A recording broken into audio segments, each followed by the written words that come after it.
तो एक खबर अब भोपाल से है, जहां बीजेपी विधायक रामेश्वर शर्मा का बयान सामने आया है, जहां पर उन्होंने कांग्रेस के प्रदर्शन पर बोला है।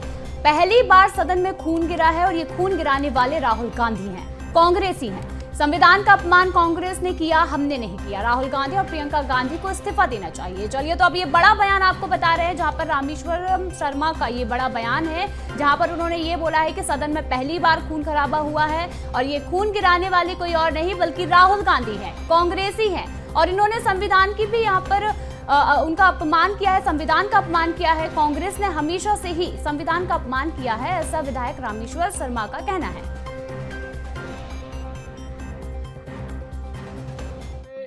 प्रियंका के व्यवहार से जो लोकसभा में अमर्यादित व्यवहार हुआ और वयोवृद्ध सांसदों को धक्का देकर जो कांग्रेसी सांसदों ने गिराया, उनको घायल किया, मैं समझता हूं कि हिंदुस्तान के इतिहास में लोकसभा के पटल पर पहली बार सांसदों का खून वहां पर गिरा है।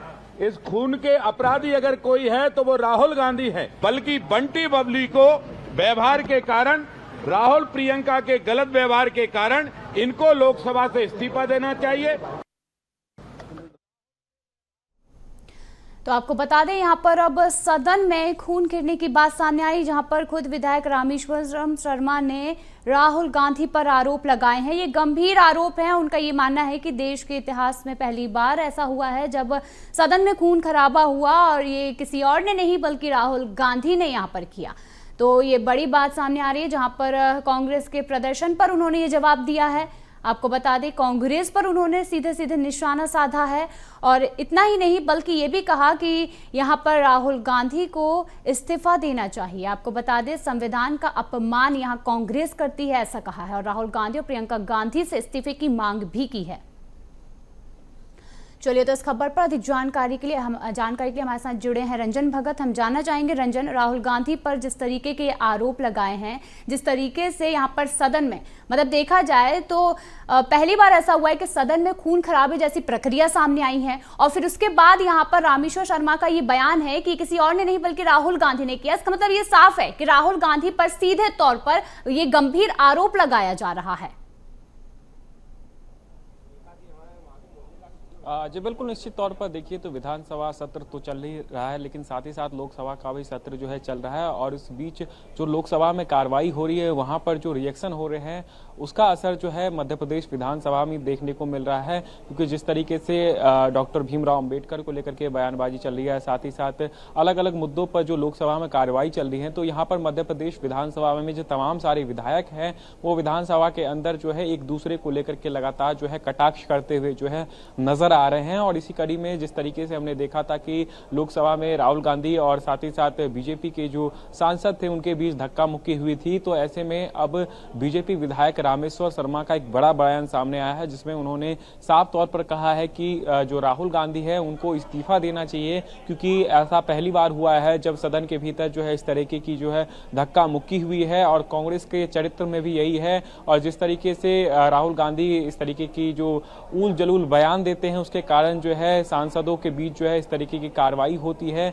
तो ऐसे में जो है उनको इस्तीफा देनी चाहिए। और साथ ही साथ अगर मध्य प्रदेश विधानसभा की बात करें तो यहाँ पर भी जो है लगातार सियासत जो है वो गरमाया हुआ है और कांग्रेस लगातार अलग अलग दिन जो है अलग अलग मुद्दों को लेकर के प्रदर्शन करते हुए नजर आती है। कभी नल की टोटी लेकर के पहुंच जाती है, तो कभी संविधान की किताब लेकर के जो है कांग्रेस के विधायक जो है यहाँ पर सदन में पहुंच जाते हैं। सदन के अंदर एक तरफ जहां कार्रवाई चल रही है, लगातार जनता के मुद्दे उठाए जा रहे हैं, तो वहीं दूसरी तरफ आप देखेंगे तो सदन के बाहर जो है कांग्रेस गांधी जी की प्रतिमा के सामने जो है प्रदर्शन करते हुए नजर आ रही है। सदन के अंदर अभी तक जो है सरकार की तरफ से 7 विधेयक जो है वो पास करा लिए गए हैं, जिसमें कि कई बड़े विधेयक जो है वो पास कराए गए हैं, जिसमें कि अब नेता प्रतिपक्ष और विधानसभा अध्यक्ष और जितने भी विधायक है वो अपना इनकम टैक्स जो है वो स्वयं भरेंगे।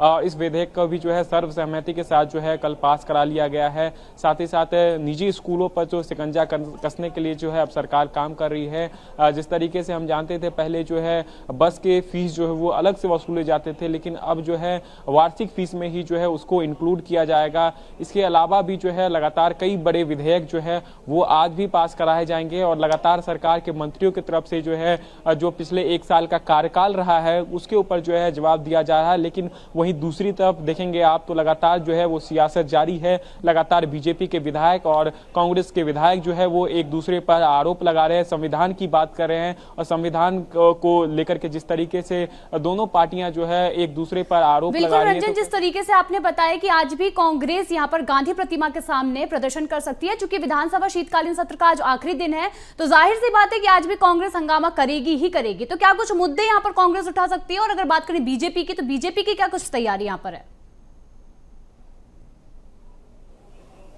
जी बिल्कुल, निश्चित तौर पर देखिए तो विपक्ष की तरफ से जो है लगातार खाद्य संकट को लेकर के जो है सदन के अंदर जो है वो सवाल उठाए जा रहे हैं। और कल भी खाद्य संकट को लेकर विधानसभा अध्यक्ष ने जो है 1.5 घंटे का समय आरक्षित रखा था, लेकिन मंत्रियों की तरफ से जो जवाब आए उससे जो है विपक्ष संतुष्ट नहीं दिखा और उन्होंने वॉकआउट कर दिया। लेकिन आज भी जो है अलग अलग मुद्दों को लेकर के, चाहे अगर हम बात करें जल जीवन मिशन को लेकर के, खाद्य संकट को लेकर के और साथ ही साथ अन्य मुद्दों को लेकर के विपक्ष जो है अभी सदन के अंदर जो है सरकार के मंत्रियों से जो है वो प्रश्न कर रहा है, क्योंकि प्रश्नोत्तर का समय जो है वो चालू हो चुका है। और बीजेपी के विधायक जो है वो अपना जवाब देते हुए नजर आ रहे हैं कि किस तरीके से सरकार जो है वो आगे बढ़ रही है, चाहे वो अन्य योजनाएं हो, चाहे जो कांग्रेस आरोप लगा रही है उस पर जो है बीजेपी के विधायक जो है अपनी सफाई भी दे रहे हैं। और आज भी देखना होगा कि आखिर कांग्रेस किस तरीके से यहाँ पर हंगामा करती हुई नजर आती है। तमाम जानकारी के लिए धन्यवाद रंजन।